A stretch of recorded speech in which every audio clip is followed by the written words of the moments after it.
நீங்கள் உண்மையிலே இன்னோசென்ட் மாதிரி நடிக்கிறீங்களா? அப்புறம் ஆர்யா சாரை பற்றி கேள்விப்பட்டிருக்கீங்களா? நீங்கள் வந்து மலையாளத்தில் இருக்கும்போது அவரை பற்றி இங்கெல்லாம் வந்து ஹீரோயின் கூட அவ்வளோ ஃப்ரெண்ட்லியாக இருப்பார், காசிப் அப்புறம் நிறைய இருக்கும். அந்த மாதிரிலாம் நம்மளுக்கு சான்ஸ் கிடைக்கணும், அவரை பற்றி கேள்விப்பட்டிருக்கீங்களா? உங்கள் ஒப்பீனியன் என்ன? இது ரொம்ப நல்ல கேள்விப்பா. இது இந்த மாதிரி எல்லாம் யாரும் கேள்வி கேட்க முடியாது. அவர் உங்கள் வயசுக்கு வந்து அனுபவிக்கல இல்லையா? அவர் சைல்டுஹுட் கேட்குறியா நீ? நான் சாரை நடிக்கிறதெல்லாம் பார்த்து ஆச்சரியப்பட்டிருக்கேன். கூட நடிக்கிறதுக்கு இப்போ ஒரு அவசரம் கிடைச்சது இப்போ தான்.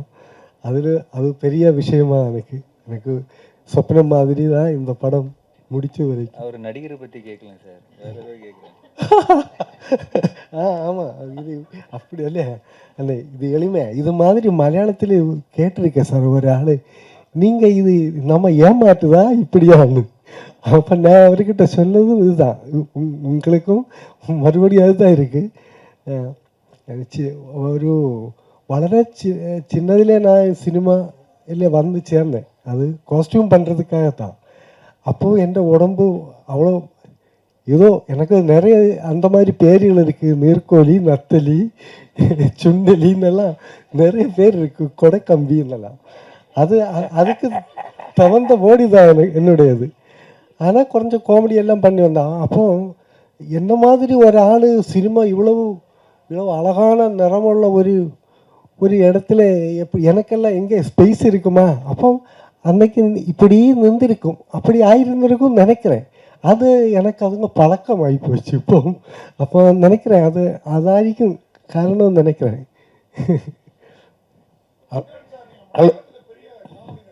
சார் ஹலோ சார், தமிழில் உங்களுக்கு பிடிச்ச காமெடி நடிகர்? ஏன்னா நீங்கள் இன்னைக்கு சீரியஸ் கேரக்டர்லாம் பண்ணுறீங்க, ஒரு பீரியட் காமெடியில் நீங்கள் அங்கே கிங்கு. இன்னைக்கு தமிழில் உங்களுக்கு பிடிச்ச காமெடி நடிகர்? நம்ம குரு மாதிரி தான் நாகேஷ் சார். சின்னதுல இப்போ உள்ளவங்கள இப்போ எல்லாரும் கவுண்டமணி சார், அவர் இப்படி எல்லாம் இப்போ இருக்குது. கண்ணாசு, நம்ம மற்ற தடிச்சா எல்லாரும் நல்ல காமெடி பண்ணுறது ஈஸி இல்லை சார். ஆனால் எனக்கு அந்த கஷ்டம் தெரியும். அதுதான் கேரக்டர் பண்ணுறது மாதிரி காமெடி பண்ண முடியாது. அது நீங்கள் ஏதோ செய்து யாரும் சிரிக்காமல் எதுனா உள்ளே ஒரு மாதிரி உரி போயிடும். அதுதான் சார். டைரக்டர் சார், ஒரு கேள்வி. இந்த படத்தில் ஒரு டைலாக் வருது, இந்த இதில் பார்த்தேன் நான் ட்ரெய்லரில். இலங்கையில் முன்னாடி இருந்த ஒரு டெரர் குரூப்போட ஏதோ ஒன்று அப்படின்ற மாதிரி ஒரு எந்த டெரர் குரூப்பை நீங்கள் மீன் பண்ணுறீங்க? இல்லை, அது சினிமா தான் பார்க்கணும் சார். அது கொஞ்சம் சில சினிமையில் இருக்கிற சில விஷயங்களை இப்போ சொல்ல முடியாது. அதுதான்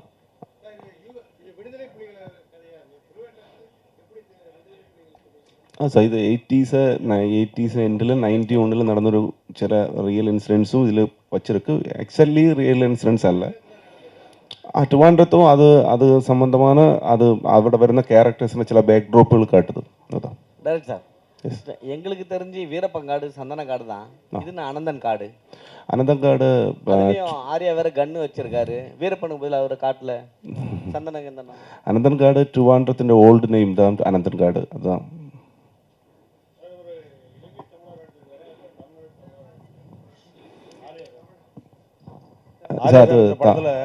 அது படம் அப்புறம் தான் சொல்ல முடியும். எல்லாம் சொல்றாரு. என்ன சார்? இல்ல, அவரு சொல்றாரு நான் தமிழன்னு சொல்றாரு. அதுல கேள், ஒரு ஆள் ப்ளீஸ். படத்துல அவர் நான் கடைசியில தமிழன்னு சொல்றாரு. அதாவது தமிழரா போராளியா நடிக்கிறாரா இல்ல இலங்கை போராளியா நடிக்கிறாரான்னு கேட்குறேன். இல்லை சார், அது சினிமா பார்த்தா தான் பார்க்கணும். அது கண்டென்ட் ரிவீல் பண்ண முடியாது. ட்ரெய்லர்ல சொல்லிட்டீங்களே என்ன? ட்ரெய்லர்ல வருது அல்ல, ட்ரெய்லர்ல என்ன புரிய வைக்கணுமோ அது மட்டும்தான் சொல்லி இருக்கு. டைரக்டர் சார், பொதுவாக மலையாள படங்களில் தமிழர்களை கொஞ்சம் கேலி கிண்டல் என்ன சார்? பொதுவாக மலையாள படங்களில் இது வரைக்கும் தமிழர்களை கொஞ்சம் கேலி கிண்டல் பண்ணி தான் கேரக்டர் ஸ்கெட்ச் கொடுத்துருக்காங்க. இந்த படத்தில் இப்படி ஆர்யாவை ஹீரோவாக்கி அப்படி பண்ணணும்னு உங்கள் எப்படி ஐடியா வந்துச்சு சார்? ഞാൻ ഓൾമോസ്റ്റ് ഒരു 20 இயர்ஸ் அசிஸ்டன்ட் டைரக்டராக டைரக்ட் பண்ணியிருக்க ஒரு 5-6 படம். உங்களுக்கு சொல்லி மாதிரி யாரையும் கிண்டல் பண்ணலை. அது சப்ஜெக்ட்டுக்கு எப்படி இருக்குமோ அந்த மாதிரி தான். ஆனால் கிண்டல் பண்ணி அவங்க நிறைய படங்களில் இப்போ சிவாஜி சார் எல்லாம் நடிச்சிருக்கு மலையாள படத்தில். நிறைய தமிழ் ஆளுகள் அங்கே வந்து பண்ணுது. ஆனால் கிண்டல் பண்ணி அப்படி பண்ணுறது தெரியாது. என்கிட்ட நிறைய ஆதாரம் ஆனால் அது நான் சொல்றேன். சினிமா சப்ஜெக்ட் வைஸ் அந்த மாதிரி ஏதாவது வந்தோமா இல்லை அது பர்பஸ்ஃபுல்லி அப்படி பண்ண மாட்டேன். என்ன சார்? சென்சார் முடிஞ்சிருச்சு. ஆரியா சார், உங்களுக்கு கேள்வி. லவ்வர் பாய், சாக்லேட் பாய்ன்ற இமேஜ் எல்லாம் மாறி சார்பட்டா பரம்பரை அந்த மாதிரி மிஸ்டர் எக்ஸ் இது மாதிரிலாம் போயிட்டு உடம்பெல்லாம் முறுக்கேறிடுச்சு. பழைய இளமையான ஆர்யாவை எப்போ பார்க்கறது? காதல் காட்சிகள், மொத்த காட்சிகள் இது மாதிரியெல்லாம் இருக்கிற பழைய ஆர்யாவை திரும்ப எப்போ படங்களில் பார்க்க? அடுத்த படம் அதுதானே, ஆர்யா 40ன்னு ஒன்று பண்ணிகிட்ருக்கேன். ஸோ நீங்கள் அந்த ஸ்டில்ஸ்லாம் பார்த்துருப்பீங்க. ஸோ அந்த படம் வந்து ராம்காம் தான். ஒரு ஜாலியான ஒரு இப்போ ராஜா ராணி மாதிரியான ஒரு நல்ல அழகான ஒரு ராம்காம் தான். Right sir. ட்ரெய்லர்லேயே ஒரு டெரரிஸ்ட்டுன்னு சொல்லி அதுக்கு முன்னால் ஒரு கெட்ட வார்த்தை சொல்கிறீங்க. அது வந்து மறைமுகமாக வந்து தமிழ்நாட்டில் என்ன சார் புரியல? ஒரு ஒரு கெட்ட வார்த்தை சொல்லி டெரரிஸ்ட் குரூப் அப்படிங்கிற மாதிரி ஒரு லைன் வருது ட்ரெய்லரில். உங்களுடைய பார்வை வேற, தமிழ்நாட்டு தமிழ் ஜனங்களுடைய பார்வை வேற. ஏன்னா எங்களுடைய வழி, எங்களுடைய இது வேற. அந்த டெரரிஸ்ட் குரூப்புங்கிறத வந்து நீங்கள் எப்படி காமிக்கிங்க? பாசிட்டிவாவா நெகட்டிவா? ஏன்னா எங்களுக்கு ஃபீலிங் இருக்கும், நாங்கள் 1 லட்சம் 2 லட்சம் பேரை இழந்திருக்கோம், நிறைய பிரச்சனைகள் இருக்குது, உங்களுடைய தாய்மொழி இருக்குது. மலையாள படங்கள்னால கேட்குறோம், இது எப்படி காமிக்கிறீங்க? இந்த படம் அந்த நீங்கள் மென்ஷன் பண்ணுற டெரரிஸ்ட் குரூப்பை டீஃபைம் பண்ணி ஒரு ஷாட்டு கூட கிடையாது. அவங்களுடைய லைஃப் தான் இந்த படம் ஃபர்ஸ்ட் ஹாஃபில். ஓகேங்களா? அவங்களோட லைஃப்பும் ட்ரிவாண்ட்ரத்தில் உள்ள சாதாரண ஒரு காலனியில் உள்ள ஒரு 4 பேரோட லைஃப்பும் இணைந்து சித்திரீகரிக்கப்பட்டிருக்கிற ஒரு படம். ஓகேங்களா? அதில் நீங்கள் சொன்ன அந்த கெட்ட வார்த்தை பேசுகிறது வந்து வேற்று கண்ட்ரியில் சேர்ந்தவர். ஓகேங்களா? அதை அந்த இடத்துக்கு தேவைப்படுறதுனால வச்சுருக்கோம். சென்சாரும் பாஸ் ஆகிடுச்சு. இவங்கள இழிவுபடுத்தி பேசல. அது அவங்க யூஸ் பண்ணுற வார்த்தை, அது இல்லைன்றது நமக்கு தெரியும். நம்மளோட உணர்வு தான் அந்த படத்தில் பேசியிருக்கோம். அந்த மாதிரி தப்பான எந்த ஒரு இதோடையும் நம்ம அதை பண்ணலை, கையாளலை. அதை நீங்கள் உறுதியாக படம் பார்க்கும்போது தெரியும். அந்த இடத்துக்கு ஏன் அந்த வார்த்தை தேவை அப்படின்னா, அவன் ரெய்டு வரும்போது அப்படி தான் பேசுவான். ஒரு வேற்று கண்ட்ரியில் சேர்ந்த ஒருத்தர் நம்ம ஆளுங்களை அப்படி தானே பேசுவான், டெரரிஸ்ட்னு தானே பேசுவான். அதனால் அது யூஸ் படுத்தியிருக்கு, அவ்வளோதான். அது திரைக்கதையில் வந்து சென்சார் போர்டு கன்வின்ஸ் ஆகி அது நம்ம ஆளுங்களுக்கு எகெயின்ஸ்டாக இல்லை அப்படின்றதுனால தான் அதை அலோவ் பண்ணியிருக்காங்க.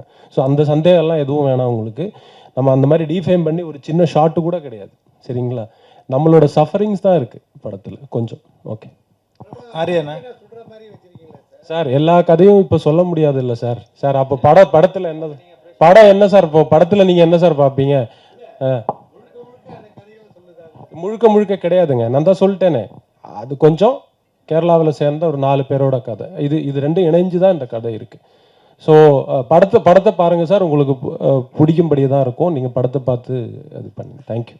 ஆரியாண்ணா இங்கண்ணா, அதாவது நீங்கள் வந்து தமிழர்களுடைய வலி வேதனை வந்து உங்களுக்கு நல்லாவே தெரியும். அதாவது ஈழத் தமிழர்களை பற்றின எல்லா வலி வேதனைகளும் நல்லா அறிஞ்சவங்க தான் நீங்கள். இந்த படத்தில் வந்து எங்கேயாவது ஒரு இடத்துல நம்ம தமிழர்களுடைய மனம் புண்படுற மாதிரி ஏதாவது காட்சியில் நீங்கள் நடிச்சிருக்கீங்களா? ஏன்னா நீங்கள் மகாமுனி மாதிரி நல்ல படங்கள்லாம் நடிச்சிருக்கீங்க. இந்த படத்தை இந்த ஸ்டோரி வந்து உங்களை எங்கே இம்ப்ரெஸ் பண்ணினது, அதை பற்றி சொல்லுங்கள். இந்த ஸ்டோரி இம்ப்ரெஸ் பண்ணதே வந்து அந்த கேரக்டர் தாங்க. ஸோ அதனால தான் இந்த படம் பண்ணது. ரொம்ப ஒரு இமோஷ்னலான ஒரு ஸ்ட்ராங்கான கேரக்டர். நீங்கள் படம் பார்க்கும்போது உங்களுக்கு தெரியும் எந்த அளவுக்கு அவர் ரொம்ப சென்சிட்டிவான ஒரு விஷயம், ரொம்ப ஒரு சென்சிபிளாக, ரொம்ப இமோஷ்னலாக, அவ்வளோ பேட்ரியாட்டிக்காக பண்ணியிருக்காருன்னு உங்களுக்கு தெரியும். ஸோ அவர் சொன்ன மாதிரி இந்த கதையெல்லாம் இந்த கேரக்டர்ஸ் வந்து அந்த ட்ரிவாண்ட்ரம் வரும்போது என்ன நடக்குது, என்ன ஆச்சு, அவங்களோட கொள்கை என்ன, நம்மளது என்ன, எதனால இந்த பிரச்சனை வந்தது. ஸோ நிறைய விஷயங்கள் இருக்குது அந்த அதனால தான் முரளி கோபி வந்து அவர் நிறைய லேயர்ஸ் இருக்கும் அவரோட கதைகளில். ஸோ நிறைய லேயர்ஸ் சேர்ந்து எப்படி அது கிளைமேக்ஸுக்கு வரைக்கும் தூக்கிட்டு போகுது, கிளைமேக்ஸில் என்ன நடக்குது. ஸோ இதுதான் இது ப்ராப்பர் ஒரு எல்லாருக்கும் புரிகிற மாதிரி ஒரு ப்ராப்பர் ஆக்ஷன் ட்ராமா தான். அது பொலிட்டிக்கல் பேக்ட்ராப் இருக்கும். பொலிட்டிக்கல் ஃபிலிம் கிடையாது, பொலிட்டிக்கல் பேக்ட்ராப்பில் நடக்கிற ஒரு ப்ராப்பர் ஆக்ஷன் ட்ராமா. நன்றி நண்பர்களே. இந்திரன் சார் சார் நீங்கள் கருப்பு படத்தில் வந்து ரொம்ப இன்னசென்ட்டாக வருவீங்க. ஆனால் இந்த படத்தில் அப்படியே ஆப்போசிட்டாக பண்ணியிருக்குன்னு சொல்கிறீங்க. மக்கள் வந்து இப்போ கொண்டாடுறாங்க, உங்களை தமிழ் மக்கள் வந்து கொண்டாடுறாங்க. இதே வந்து மலையாளத்தில் வந்து கருப்பு எப்படி போயிட்டு இருக்கு, இப்போ இந்த படம் வந்தால் உங்களுடைய இமேஜ் எப்படி இருக்கும் தமிழ்நாட்டில்? நல்லா இருக்கும். அவருக்கு இந்த ஃப்ரைடே ஒரு லவர் பாய் ஒரு படம் ரிலீஸ் ஆகுதுங்க நாளைக்கு. அவருக்கு நிறைய இமேஜ் இருக்குது கேரளாவில். ப்ரொடியூசர் சார், சின்ன சின்ன ஆசையான நாளைக்கு ஒரு ரொமான்டிக் ஃபிலிம் ரிலீஸ் ஆகுது அவருக்கு. ப்ரொடியூசர் சார் சார் இல்லை ப்ரொடியூசர் சொல்லுங்க. பேசும்போதெல்லாம் நீங்கள் ஒன்று சொன்னீங்க, அந்த டெரரிஸ்ட் குரூப்பை பற்றி நாங்கள் பேசலை, அந்த டெரரிஸ்ட் குரூப்னு. அந்த டெரரிஸ்ட் குரூப்னா யார்? எங்களை டெரரிஸ்ட் தான் சொல்கிறீங்களா? ஆஹா, அதாவது அந்த டெரரிஸ்ட் குரூப்னு சொல்ல அந்த வார்த்தை ஏன் பயன்படுத்தி இருக்குன்றது வெளி கண்ட்ரியில் சேர்ந்தவர் தான் பயன்படுத்தி இருக்காங்கன்னு சொல்கிறேன். அதுதான் சொன்னேன், அதுதான் மென்ஷன். அதாவது இன்னொரு வேற்று கண்ட்ரியில் சேர்ந்த ஒருத்தர் தான் அந்த வார்த்தை வந்து நம்ம ஆளுங்களை அது சொல்கிறாங்க. அதுதான் அந்த கதைக்களம்னு சொல்கிறேன் நான். எங்க மனநிலையில தான் இருக்கீங்க, டெரரிஸ்டா நினைக்கல அவங்க. இல்ல அதே மாதிரி இன்னொரு கேள்வி, அனந்தன் காடு நீங்க டைரக்டர் ஹீரோ எல்லாம் சொல்றத பார்த்தா தமிழருக்கும் ஆனந்த காடா இருக்கும்னு நினைக்கிறேன். கண்டிப்பா ஆனந்த காடா இருக்குமான்னு தெரியல சார், தப்பான காடா இருக்காது. நிச்சயமா நண்பர்களே, தயவுசெய்து இப்போ நீங்கள் இந்த கேட்ட கேள்விகளில் இதோட முடிச்சுட்டு இதை தம்ப்நெயிலா பண்ணாம பாசிட்டிவா சப்போர்ட் பண்ணீங்க நான் நம்புறேன். இல்ல இது ரியா சார், இது வந்து படம் வரும்போது தான் இது. இப்போ நம்ம இது கொஞ்சம் இன்டென்ஸான ஒரு ஸ்டோரி உங்ககிட்ட இப்போ ரிவீல் பண்ணா அதோட சாரஸ்யம் போயிடும்.